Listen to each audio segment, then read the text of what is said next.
Alright, welcome back, guys. Second game of the night. This can be a long intro, so I'll put timestamps below in the comments. This was a very low event game. Didn't take a lot of notes as the stuff that I talk about, the shots, hits, special teams. There wasn't much going on in the way of any of those things, so I think this is going to be the shortest review I've made thus far. But I did make sure to keep an eye on Sophie Jakes throughout this, as it's her debut in Minnesota after she was traded on Sunday from Boston. Personally, I'm really excited to see what she can do on Minnesota. I did my video of my initial reaction of how I think this is really going to help their power play, the one area they've been struggling with, as well as how this is going to benefit her. I'm going on the podcast with Game Day Hockey tomorrow, so I'm sure we'll discuss that trade a bit further. But right off the hop, we can see that she's on that top pairing with Steckline, who's such an elite defender. So if Jakes wants to be a bit of a rover, as she has in the past, you know Steckline will have her covered. The other big news was that Taylor Heisey was injured in the rivalry series. I wouldn't be surprised if they don't do it next year, particularly for that reason, as now Minnesota is without their top center. Haven't seen any updates as to how long, but that's a major loss for this team's offense. But anyway, let's get into this one. Mashmar playing yet again for Ottawa. Maddie Rooney gets the start for Minnesota. So first period. Right off the bat, Agia collides with Rooney, but both got back on their feet quickly, so they seem to be fine.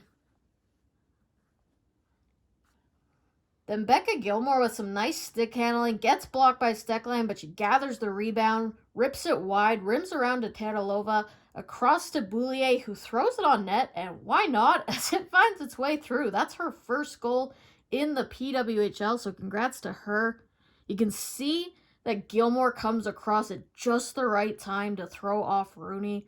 Nothing new for Ottawa as they get the first goal of the game yet again, but it's not how you start, it's how you finish. Almost 9 minutes in, Minnesota finally gets their first shot on net, save for Mashmar. Then Koinen tight, this deflects out. Then it's Sheppers with a great chance, as all of the sudden Minnesota just starts pouring on the shots. We get a good chance in by Natalie Snodgrass. Hensley with the blocker save, and she just can't quite get her stick on the rebound. So like I said, not a ton going on. Shots are just 6-all, no power plays, so on to the second. Boyd gets called for cross-checking early, so we get our first look at Jakes running that point on the power play. And almost on cue, she fires this just wide, but Abby Boreen picks it up. That's her second in just her 5th game, as she's a reserve player. And this will be her last game of the call-up. I'll explain how that works at the end of the video. But we get that look at Jakes so early on. She has an influence on the power play. Minnesota has to be pumped to see that. She's got a lot of power on that shot from the point, which Minnesota didn't really have the way Boston does with Keller. And as I said in the reaction video, she really didn't get utilized by Boston for that reason. Minnesota not making that mistake. They get her on that top pairing, top power play unit, and she immediately makes an impact. So it's 1-1 now.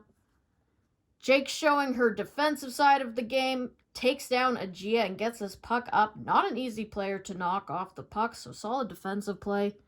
Then Jakes again just continues to look strong in her debut as she skates this one, gets a shot on net. She just already looks so much more comfortable in Minnesota. Like, you could just tell the coaches have told her, just go out and play your game, which is what she did tonight.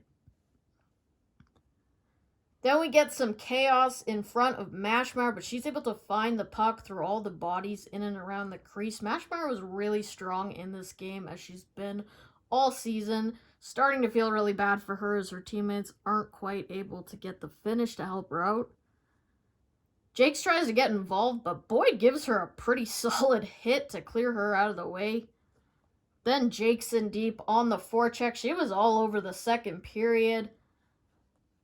Shots still only 13-14 after 2. We've only had the one power play, so like I said, very low event game. On to the third period. Bad giveaway early by Clark. That sends Cava in, and she just shoots that over the net. Another turnover by Ottawa. Krizova feeds Zumwinkle in front. Terrific save. Not a ton of shots, as I said, but Mashmars had to make some really big saves in this game. There's a kick save here on Panic. Then Coin down low, gets it to the point, and it's Maggie Flaherty with her first PWHL goal. I mentioned her as my favorite underrated player on the podcast. Not for her goal scoring, obviously, as this is her first, but I've just really liked her game so far and the edge she brings on the back end. Very physical player. It's nice to see her get on the board. That's a 4-game point streak now for Coin with that assist. And it's Abby Boreen with the secondary helper as she factors in on both Minnesota goals. So 2-1 lead now for Minnesota. 11 to go. Power play for Ottawa. Really nice save here by Rooney. Again, not a ton of shots on her either, but a great save. And then her teammates do a great job to finish the kill. The fans were loud as they kept breaking up play after play, not allowing Ottawa to set up. Another great crowd at the XL Energy Center. Over 6,000 on a Wednesday night. That's pretty damn good. Bell skates this in, then she fires this on Rooney, who contains it. Ottawa pulls the goalie with 90 seconds to go. They maintain possession for the final minute of the game. Fire shots toward goal, but Minnesota blocking those. Rooney comes up with a big save late. Crowd roars as Minnesota takes this one home. Final shots are 24 all. And your player of the game goes to Abby Boreen. Unfortunately for Minnesota, as I mentioned, she'll be heading back to the reserve squad. I didn't know this. The announcers explained that it's because Boreen is a full-time student that she can only be on the reserve list per PWHL rules. She can be called up again later, but I'm glad they explained that. Terrific game for her. Not sure why it says first 2 points, as she had the overtime winner against New York a few weeks ago. So, I'm officially concerned about Ottawa. They're a third of the way now through the season, and they just can't find a way to win games. I preferred the lines they had at the start of the season, but I don't know what's going on. Heads up, I will be going on the podcast with Game Day Hockey tomorrow on her channel. We're actually planning to discuss what trades we would make with the P-Dubs first trade taking place this week. I'll be playing GM of Ottawa, which should be interesting because they need to figure something out as they're sitting in last place. And now Toronto is heating up. This was actually the first of a home and home as these two will meet again in Ottawa on Saturday. Ottawa fans, let me know how you're feeling. I'm pretty bummed, but Minnesota fans, I loved watching Jakes tonight. Hopefully this is just the start for her. I'll see you all again on Friday for that big matchup at Scotiabank Arena between Toronto and Montreal, which should once again shatter the attendance records. So I'm pumped to see that. And as always, P-Dub, peace out.